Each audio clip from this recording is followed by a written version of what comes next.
Wife went on a work trip and got back pregnant from her secretary.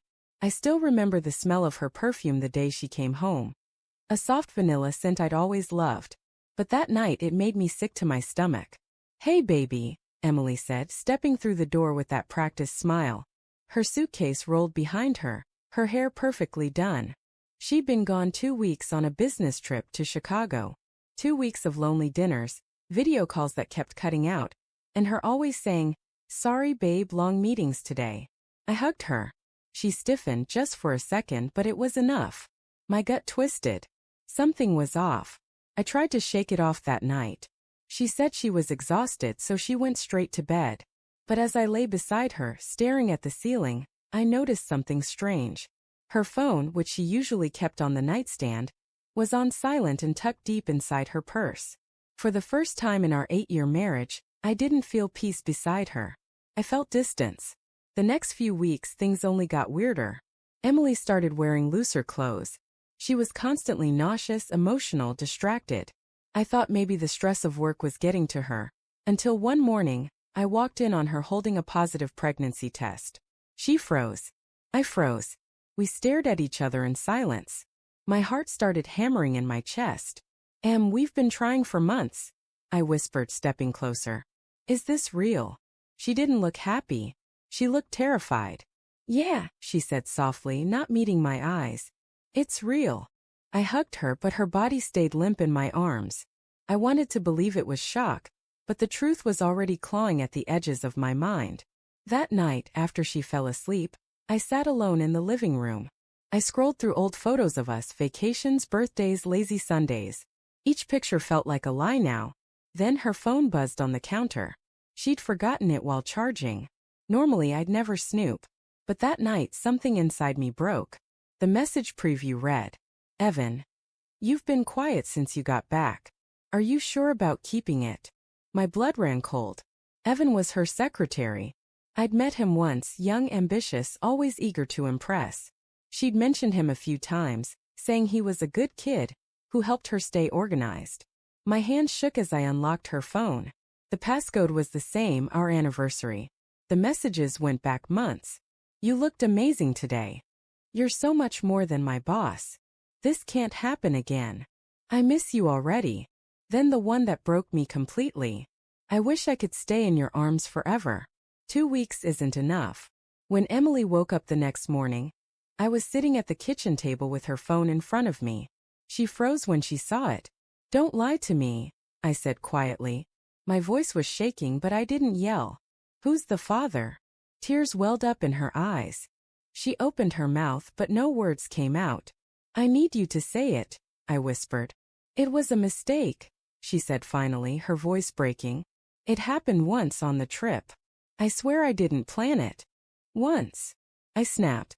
"You don't text someone, 'I wish I could stay in your arms forever,' after one mistake, Emily." She crumbled then, sobbing into her hands. I just sat there, staring at the woman I'd loved more than anything, wondering how the hell we got here. For days I moved through the house like a ghost. She begged me to talk, to go to counseling, to fix it. But every time I looked at her, all I saw was Evan's hands on her. His words on her screen, his child, their child, growing inside her. I wanted to hate her. God, I wanted to. But hate didn't come easily when your heart was still tangled in love. One night I asked her, "Why him?" She looked at me red-eyed and said, "I felt invisible, Mark. You were always working, always tired." Evan made me feel seen again. That hit harder than I expected. Not because it excused what she did, but because somewhere deep down I knew I'd started taking her for granted too. But betrayal doesn't cancel out love. And love doesn't erase betrayal. A few weeks later I packed a bag. She was sitting on the couch, her belly just barely starting to show. "Where are you going?" she asked, her voice trembling. "I need time," I said. "Away from all this. From you." She reached for me, crying, "Please, Mark. Don't do this. I made a mistake, but I still love you. We can get through it." I looked at her one last time. "You didn't just make a mistake, Em. You built a lie and you lived in it. I don't even know who I am to you anymore." Then I walked out. For months I stayed with my brother across town.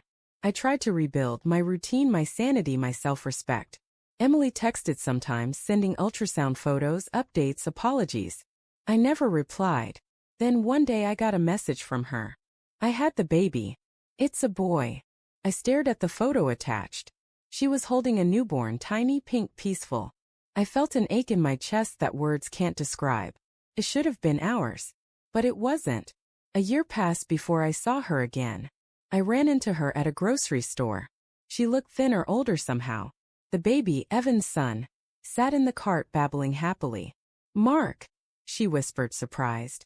"Hey," I said, forcing a polite smile. We talked awkwardly for a minute. She told me she and Evan didn't last. "He wasn't ready for any of it," she said bitterly.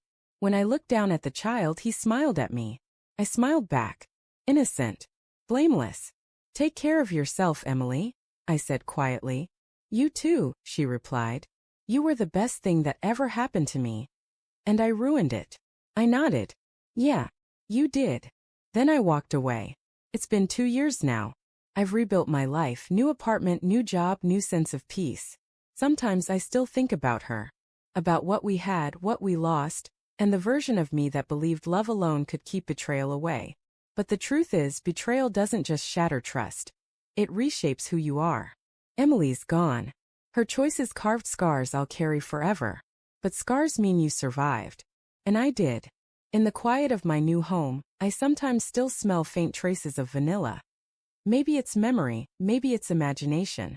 But this time it doesn't make me sick. Just reminds me how far I've come. Because sometimes walking away is the real act of love for yourself.